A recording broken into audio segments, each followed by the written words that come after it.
All right. Looks like we are live. Let me double check the audio. All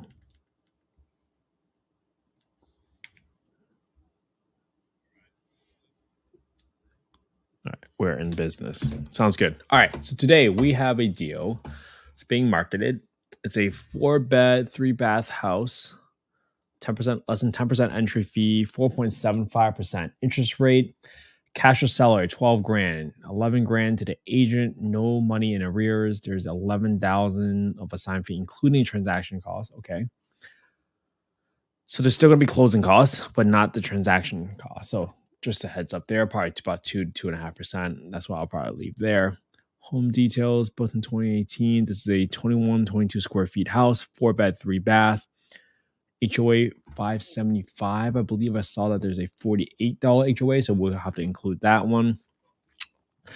It's a subject to deal, which means that, what's going on, Andy? How are you?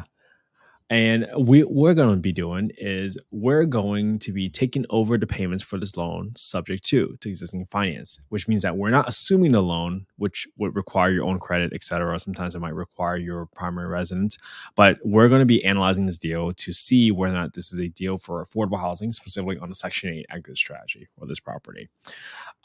This is a $341,000 loan. That's underlying loan, 4.75% interest rate. They're giving us the PITI right here. So I'm just going to assume that whatever payments I back into, I'm just going to assume the taxes and insurance is the remaining balance of this number. Seller finance terms. So the seller is going to seller finance $15,000 of their own equity at 0% for 360 months. All right. So that's $41.67. So your total monthly payment is $2,214.35. All right. They're saying it's currently leased out for $2,300 and it ends in March 9, 2024. So it's relatively soon. And they're saying it could be increased to $2,400 to $2,500 a month. Long-term rental lease at $2,300. All right, I believe that. I believe that they're probably getting about $2,300, but we're going to see whether or not we can achieve the same rents for the affordable housing strategy. All right. So first thing, what we're going to do is if this was built in 2018, looks like it's in pretty good condition, photographed really well. I might leave some money aside for painting, but that's pretty much it. I'm assuming all the floors are in good shape. Looks like there's an HOA and amenities too. Okay, that's great. All right, so next thing we want to do is we want to get the FMR, which is the fair market rents. In order to do that, you can go to Google HUD FMR. I'll bring you to this page. And then you can click on small area FMRs to get the zip code and the rents by zip code. And this was in Camden County, I believe, if I remember correctly. Let me see. No, I might have gotten that mixed up. Let's see. Back to the listing. What county is this in? Oh, and it's Camden County. Camden County, Georgia. Oh, that's not even showing up. That's interesting. Is this too small of a property? Okay, well, in that scenario, let me try to figure out whether or not we can just get the county records.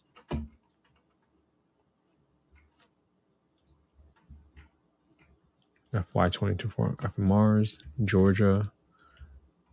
It's in here, Camden County.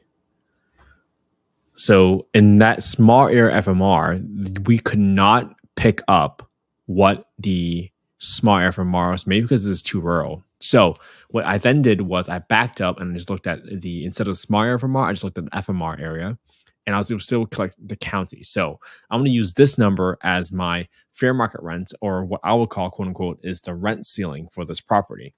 So in this scenario, I'm going to look at FY24, 2-bedroom, 3-bedroom, and 4-bedroom. Since this is a 4-bedroom rent, I'm going to note down this number right here that the ceiling rent, quote unquote, is going to be $1,723, and that was the FMR for Camden County. Camden County. All right.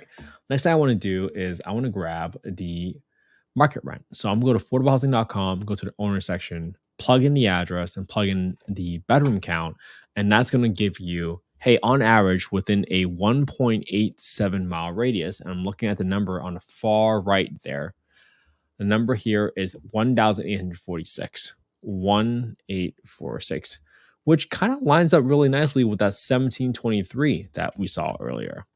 So that makes a lot of sense, and that's relatively close to what we're expecting.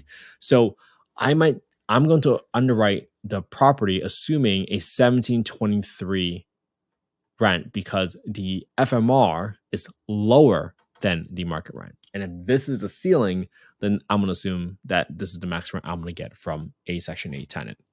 All right. So let's go through the numbers here. And let me just double check this area. It looks like it's in a relatively good area. I'm just going to corroborate that with TopHap. So when you go to tophap.com, you can plug in the address. You can click on the neighborhood section, and then that will give you the crime index score, which is 100, which is right within a national average. So I'm assuming it's a relatively decent area because I live in an area that's about 88, 90. So on a relative basis, that's kind of what I'm looking for in a market. Okay. Next thing we want to do is we're going to want to plug in all of these numbers. So let's go ahead and do this. And I want to put these details side by side with Excel so you can kind of see how I'm plugging these numbers. All right. All right. Let's go through cash or seller, 12,000. Cash to agent, 11,064.04. And there's an $11,000 assignment fee. Okay. Total entry fee, $34,000 plus 2.5% closing costs, which is right here. All right. Home details. HOA was $48. Put it in right here. HOA 48. Underlying loan, $341,801. $341,801. That was a 4.75% VA loan. So usually VA loans allow folks to buy properties for very little money out of pocket. So this is probably a situation where the seller was in a negative or low equity situation, so that if they were to sell it on the open market, chances are they're losing money. But you can see that in this case, this person will still be able to walk away with $12,000. Hence why they're selling on subject to instead of conventionally on a market. Okay. Selling price. Let's do principal balance plus the cash to seller, 353. And then we have our seller finance note at $15,000, 0% interest rate, and no balloon. So that's going to be just 30 years. So the total monthly payment is 2214.35. So I'm going to go to the taxes section, 2214.35. I'm going to subtract the principal of the first loan, subtract the interest on the first loan, and subtract the principal because it's a principal only loan, seller finance, since it's 0% interest rate. And I'm left with the remaining amount, $389.69. So I'm backing into the amount that I'm using to calculate my monthly payment here. All right, my monthly insurance, I'm going to add an extra $35 because I'm assuming the cost for an insurance policy for a investment property is going to be higher than what you typically see for a primary residence property. All right, then I'm setting aside 10% every single month for my maintenance, 8% for property management, 3% for vacancy. And again, I'm using the rents of 1723 for this property because that's what I saw on FMR. So you can see that on 1723, I'm going to go update my renovations and furnishing right here really quick because I'm only going to set aside money to paint the place because it looks like it's in a pretty good condition home. And I think the square footage was 2122. So I'm going to set aside 2122 of square foot.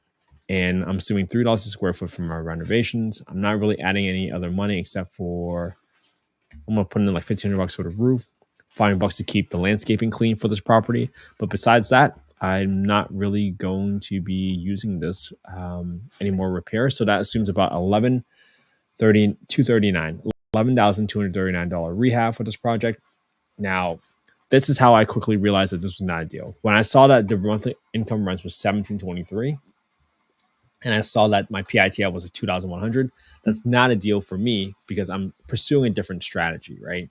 Now, this results in a negative $936 cash flow, and the cash and cash return here is negative 11.9. Definitely not a deal. 353, 801. And I was assuming $11,000 rehab. 200. Cool. Now, what I'm going to do next is I'm going to, well, what if my rent was really 2,400? When you make money then, let's plug in 2,400. Why 2,400? You might have thought it would be a good deal because technically it says that your PITI is 2214. So you should cash flow, right? You should cash flow like $50 or $100. But I don't think that's realistic because if you're not setting aside money every single month, and I do 10% for potential maintenance and issues that will come up because everything needs to get replaced eventually at some point, well, that money really doesn't belong to you. So if you think that's true cash flow, you might be lying to yourself. So just something for you all to pay attention to and make sure that you're setting aside enough money for expenses like maintenance, such as property management and also vacancy, because eventually someone will move out of your home. You can keep it really low, like 3%, but you have to assume that eventually someone moves out and you're going to have an empty home, and that's real expenses.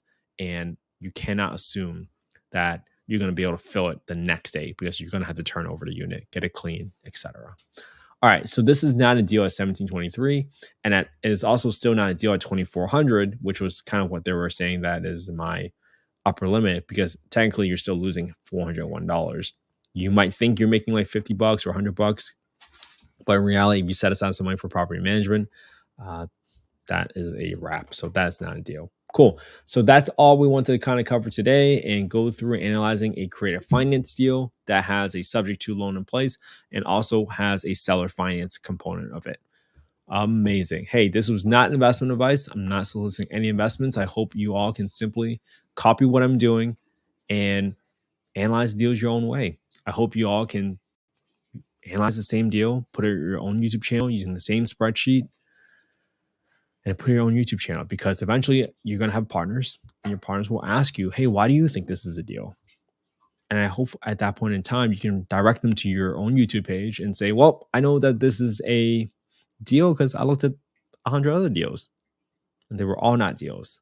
So that gives you confidence in yourself and your own analysis skills, because all it takes is just 18 minutes every single day for 365 days. And you would probably be better at analyzing deals than 95% of America.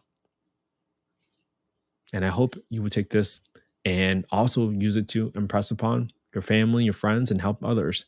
I think this is the true way to solve this affordable housing problem. And that's by getting everybody involved and having everybody attack it from all angles, from Section 8 single family home investments all the way up towards ground up construction development, which is my primary focus. So have an amazing day. Have an amazing Friday, everybody. Have a great weekend if I don't talk to you, but we're going to stay consistent. We're going to keep this going. This was day 96, 97, and we're just going to keep this going because the habit has been formed, and I hope you guys will all build these habits with me too. Let's stay consistent and have an amazing day.